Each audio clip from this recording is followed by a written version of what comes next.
নমস্কার বন্ধুরা, আশা করি আপনারা সকলেই ভালো আছেন। আমার এই ব্লগে আপনাদের স্বাগত। আজকে আমি বাঙালির অত্যন্ত সুস্বাদু এবং জনপ্রিয় একটা রেসিপি আপনাদের সামনে নিয়ে এসেছি। দেখে নিশ্চয়ই বুঝতে পারছেন রেসিপিটা কি। হ্যাঁ, এটাই হচ্ছে চিংড়ি মাছের মালাইকারি। তো চলুন বানিয়ে ফেলা যাক এই রেসিপিটা।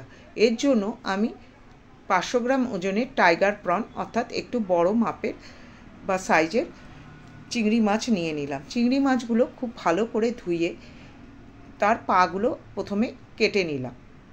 তারপরে মাথার ওপরের অংশে যেই অংশটায় চোখ এবং সূচলো অংশটা থাকে সেটা আমি ভালো করে কেটে বাদ দিয়ে দিলাম। তারপরে চিংড়ি মাছের মাঝামাঝি বরাবর সামান্য কেটে তার থেকে কালো যেই নোংরাটা থাকে সেটা বের করে নিলাম। এখানে আমি চিংড়ি মাছের পুরো খোসাটা ছাড়াইনি, মাঝখান থেকে কেটে একটু ফাঁক করে তার ভেতর থেকে ময়লা বের করে নিয়েছি। এতে আপনাদের খেতে কোনো অসুবিধাই হবে না, আর দেখতেও চিংড়ি মাছটা ভালো লাগবে। এইভাবে মাথার মাঝখানটা চিরে তারপরে কাঠির সাহায্যে এই কালো নোংরাটা আমি বের করে দিই।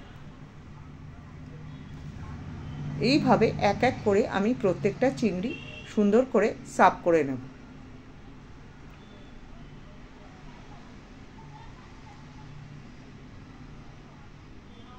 আবার আমি আরেকটা চিংড়ি মাছ কেটে আপনাদের দেখিয়ে দিচ্ছি।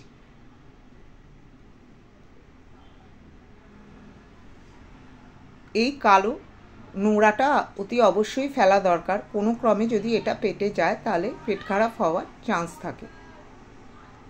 এইভাবে প্রত্যেকটা মাছ পরিষ্কার করে ভালো করে আমি ধুয়ে নিয়ে তার মধ্যে লবণ এবং হলুদ মাখিয়ে নিলাম এবং 10 মিনিটের মতো এটা ম্যারিনেট করতে রাখলাম। তারপর একটা কড়াই গ্যাসে বসিয়ে তার মধ্যে পরিমাণ মতো সরষের তেল দিয়ে দিলাম। এখানে সরষের তেল ব্যবহার করাই ভালো।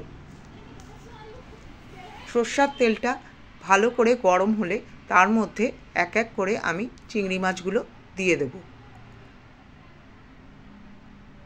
এবার চিংড়ি মাছগুলো ভালো করে নেড়ে ছেড়ে লাল লাল করে ভেজে নেব। চিংড়ি মাছ বেশিক্ষণ ভাজার দরকার হয় না, অল্প কিছুক্ষণ হলেই চিংড়ি মাছ ভাজা হয়ে যায়। বেশিক্ষণ ভাজলে চিংড়ি মাছ শক্ত হয়ে যেতে পারে। এবার বাকি তেলটার মধ্যে আমি বাকি ব্যাচের মাছগুলো ঢেলে দিলাম। যতক্ষণ এই মাছটা ভাজা হচ্ছে ততক্ষণ একটা গ্রাইন্ডার জারে একটা ছোট পেঁয়াজ, 2-3টে কাঁচা লঙ্কা এবং 2-3 কোয়া রসুন ভালো করে গ্রাইন্ড করে নিলাম। ততক্ষণে মাছগুলো সব ভাজা হয়ে গেল। এইবার ওই তেলের মধ্যে আমি আরও কিছুটা তেল দিয়ে তার মধ্যে তেজপাতা, শুকনো লঙ্কা, দারচিনি, ইলাইচি এবং লবঙ্গ দিয়ে দিলাম। সবগুলো নেড়ে চেড়ে ভালো করে কিছুক্ষণ ভেজে নিয়ে যখন সুগন্ধ বেরোবে তার মধ্যে একটা ছোট পেঁয়াজ কুচু করে কেটে রাখা সেটা দিয়ে দিলাম। খুব ভালো করে নেড়ে চেড়ে পেঁয়াজটা যখন একটু লালচে হয়ে আসবে তখন গ্রাইন্ড করে রাখা মশলাটা এর মধ্যে দিয়ে দেব।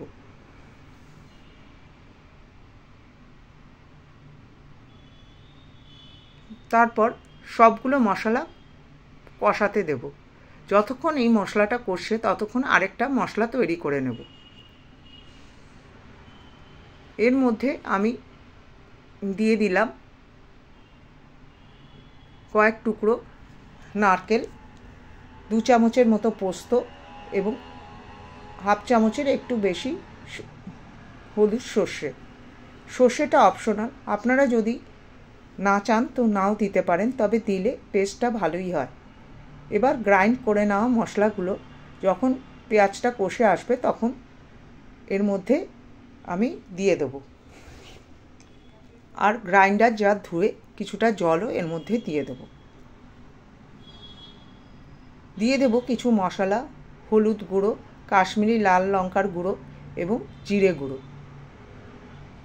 এখানে আমি লাল লঙ্কার গুঁড়ো ব্যবহার করিনি, কারণ আগেই আমি দিয়ে দিয়েছি কাঁচা লঙ্কা। আপনারা যদি ঝাল বেশি খেতে চান তাহলে এখানে লাল লঙ্কার গুঁড়ো আপনারা ব্যবহার করতে পারেন। তারপর দিয়ে দিলাম স্বাদ মতো লবণ এবং স্বাদ মতো চিনি। কিছুক্ষণ কষিয়ে কিছুটা কোকোনাট বা নারকেলের দুধ এর মধ্যে দিয়ে দিলাম। আমি এখানে নারকেলের দুধটা তৈরি করে নিয়েছি। কয়েক টুকরো নারকেল আমি একটা গরম জলের পাত্রে কিছুক্ষণ ভিজিয়ে সেটা গ্রাইন্ডার জারে গ্রাইন্ড করে সেটা ছেঁকে নিয়েছি।